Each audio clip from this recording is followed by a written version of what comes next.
नमस्कार, मैं शंकर कुमार और आप देख रहे हो जियो जी भरकर। और इस कार्यक्रम में हर हफ्ता मैं चाहूँगा कि आपके लिए कहानी सुनाऊं और वो कहानी आपके लिए शिक्षाप्रद हो और लाभप्रद हो और आध्यात्मिक वातावरण बनाने वाला हो।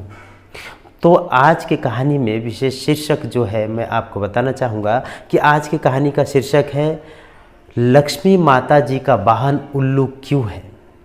जबकि उल्लू को पाश्चात्य संस्कृति में या भारतवर्ष में हम देखें बहुत सारे लोग सोचते हैं कि उल्लू अर्थात बेवकूफ़, अर्थात बोलते हैं हमने उल्लू बनाया, या पिक्चर का नाम भी है उल्लू बनाया।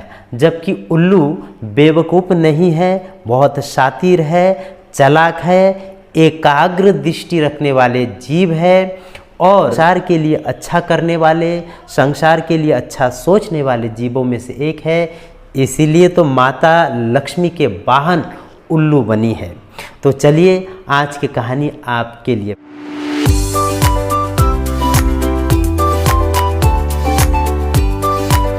ये प्रेषित है। उल्लू कैसे माता जी का वाहन बना।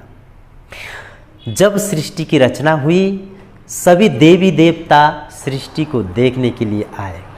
सभी देवी देवता सोच रहे थे कि हम लोगों ने स्वर्ग में बैठकर सृष्टि की रचना की है, चलो हम जाके सृष्टि को देख। सभी देवी देवताएं पृथ्वी में पहुंच गई वो देखने के लिए कि जीव जानवर जंतु आकर विचरण करने लगी। तभी पशुएं और पक्षियां सोचने लगी क्यों ना हम देवी और देवता के वाहन बन जाए, क्योंकि देवी और देवता पैदल अगर घूमेंगे तो उनके पाँव में छाले आ सकते हैं, और देवी देवता के वाहन अगर हम बन जाए तो हमारे ऊपर कृपा होगी और हम असीम कृपा के मालिक बन जाएंगे। देवी ही लालसा लेकर जब सभी पशुएं आए और आके देवी देवता से प्रार्थना करने लगे कि आप सभी हम लोग को वाहन बना लीजिए। प्राय आधा से ज़्यादा पशु पक्षी चाहते थे कि माता लक्ष्मी का वाहन बने, क्योंकि माता लक्ष्मी धन की देवी है, सुख की देवी है, संपत्ति की देवी है, विद्या की देवी है। इसीलिए सब चाहते थे कि माता लक्ष्मी का वाहन हम बन जाए। उस समय माता लक्ष्मी समझ नहीं पा रही थी कि क्या करें। सभी पशु पक्षियों में होड़ लगी थी, सभी माता जी के वाहन बनना चाह रहे थे, क्योंकि सभी देवता में सभी सोच रहे थे कि माता लक्ष्मी श्रेष्ठ है, और इसी श्रेष्ठता को सोचकर सभी उनके वाहन बनना चाह रहे थे। माता लक्ष्मी ने सोची कि एक काम करते हैं कि आज अगर मैं किसी एक का वाहन बन गया या बन गई तो सभी दूसरे पशु मन में दुखित होंगे, और सभी जो मेरे बारे में या मेरे बारे में जिस प्रकार से सोचते थे वैसा नहीं सोच पाएंगे। शर्त रखी कि मैं हर साल कार्तिक अमावस्या के दिन धरती का विचरण करती हूँ, और कार्तिक अमावस्या के समय मैं आऊँगी रात को और किसी एक को वाहन के रूप में चुन लूँगी। प्रतीक्षा करने लगे और कार्तिक पूर्णिमा कब आए और हम माता लक्ष्मी का वाहन बन जाए।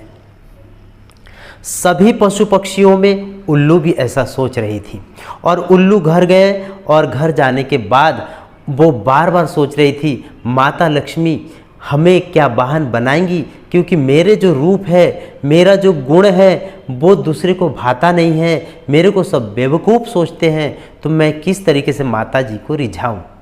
वो अपने मन अंतर मन से माता जी का भजना करने लगे, माता जी का तप करने लगे, माता जी को पुकारने लगे, ध्यान मग्न होकर माता जी को बुलाने लगे। एक मन होकर, एक निष्ठ भाव होकर माता जी को पुकारने लगे। जैसे पुकारने लगे तो माता जी तो अंतर्यामी थी, और माता जी ने मन में सोचा मैं कहीं ना कहीं उल्लू को ही अपना वाहन बनाऊंगी।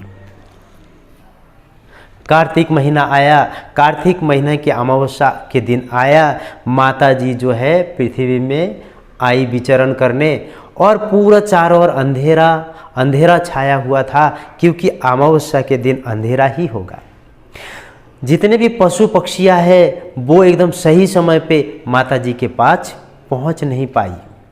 सिर्फ उल्लू, क्योंकि उल्लू का तीक्ष्ण दृष्टि और अंधेरे में चलने का प्रवृत्ति होती है, इसीलिए उल्लू जो है उसी समय सजग नयन से एकदम माता जी के चरण पे आकर गिर गई। उड़ते उड़ते जब माता जी के चरण पे आई तो माता जी ने जब उनको देखा तो समझ गया कि उल्लू जो है मेरा भजना कर रही थी, या मेरे को पुकार रही थी, या मुझे बुला रही थी। तो उल्लू के मन की जो इच्छा है मैं उनको आज पूरा कर दूंगी। तो उल्लू ने जैसे उनके चरण पे आया और शरण लिए, उसी बीच सभी जानवर, सभी पशु पक्षी जो बच गए थे सब आए वाहन बनने के लिए माता जी का। लेकिन सबसे पहले माता जी ने उल्लू को ही अपना वाहन बनाया और बोला, देखिए आप सभी चतुर जानवर हो और उल्लू जो है चतुर ना होकर भी बहुत चतुर है, क्योंकि रात के समय वो देख सकते हैं, चौकन्ना रहते हैं, अर्थात सभी जीव को चौकन्ना रहना चाहिए। देखिए कितने शीघ्रता से वो मेरे पास आ गई है और आप लोग इतने देर बाद आए हो। उल्लू को माता जी ने वाहन बना लिया और उल्लू के जो चतुराई, उनके कोण पे घूम सकता है, चारों ओर एक साथ में देख सकता है, उनके आँखों में कभी पलक नहीं झपकता, एक दृष्टि से एक मन होकर माता जी को पुकारे थे।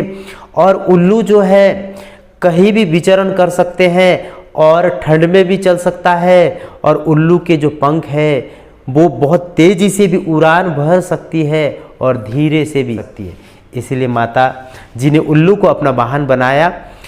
तो उल्लू जैसे बनने की कोशिश करिए। उल्लू एक साधारण प्राणी नहीं है। हम जिस प्रकार से उल्लू को सोचते हैं उसी प्रकार से उल्लू नहीं है। उल्लू चालाक है, चतुर है, ज्ञानवान है, गुणी है।